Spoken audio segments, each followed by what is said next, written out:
I wasn't expecting those strings. Those were beautiful. I know, yeah. I watched quite recently kind of a making of video for that song.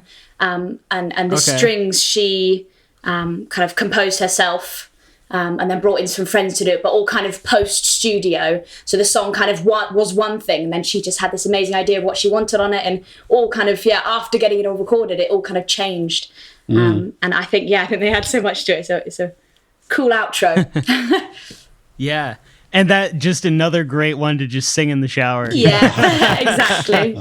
Yeah, no, one thing I always find quite interesting when I'm kind of looking at Sammy Ray online is obviously she's from New York, and there's such like a great music bubble there, something I don't know too much about. One day I want to go and explore. But I've seen her kind of featuring with Wolfpack before. Like, she's one of those kind of up-and-coming kind of vocalists, and I don't know, Yebra as well. I'm not sure if you've heard of her. She's an amazing vocalist that I just kind of seen crossing paths. It's just obviously like a really wonderful little New York bubble, and they've all just got a great style that obviously all influence each other. Yeah. Oh, for sure, yeah. One of my favourite bits of that song is it's like somewhere around the middle, you can just hear that like someone's trying to make her laugh or something, and she's almost losing it and laughing halfway through. You can hear a smile in the voice. Yeah, it just makes it sound so much better. Yeah, I love how you can hear if someone's smiling when they're singing, or if then they're talking, you can hear them not smiling. Or smiling, or not. It does change your voice a little bit, just slightly, but yeah. So much so. Yeah, there's this really cool podcast that you introduced me to, and I found on Netflix as well, called The Song Exploder. I don't know if you've heard of it. But it goes into like... I have not. Oh, I'll definitely check it out. But yeah, a couple of Netflix episodes and lots of podcast episodes, and just kind of taking one artist and one song and really delving into it. And yeah, they've just got some really cool stuff about different ways that songs have been created and different influences and different bubbles and stuff. So. And they get the people who write them on to like explain the whole story of where it came from. Yeah, and one of them with Dua Lipa, they had someone coming in specifically just to tell her at what points in the song she needed to smile or needed to kind of put a bit more sass, and they weren't telling her to change the lyrics, they weren't telling her to change the melody, but they were literally there for the performance of it. And it was just such a... It was like an acting coach almost. Yeah. Exactly, yeah. And of course you're not going to see any of that, but it makes such a difference when you get to that kind of high level and making the tiny little 0.05% difference. And you can see it, when she was then smiling and it just sounded that little bit brighter. That's kind of what you do for when we're recording. These are some cool looking episodes too. I'm looking at it right now. There's some cool looking stuff on here. I need to check this out. Yeah, I really recommend it.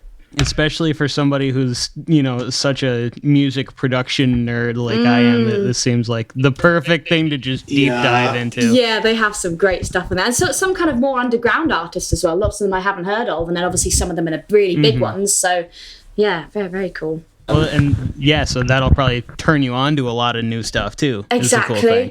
And it's just really inspiring as well, always hearing how other people create music. Like as a songwriter, it's so easy for me to kind of get in little ruts and try and write something, and it's like, oh no, that was very similar to what I did before, and oh, I'm not grooving that as much, or oh, I'm not getting inspiration in this way, and all I need to do is just stick on one of those podcasts and someone's like, oh, I do this, and then I have inspiration, or I did this before writing that song, and it's like, oh wow, and then I kind of run off and have that inspired burst. So but also you get to hear that even pretty massive artists get exactly the same thing. It's like, oh, okay, that's also a relief to hear.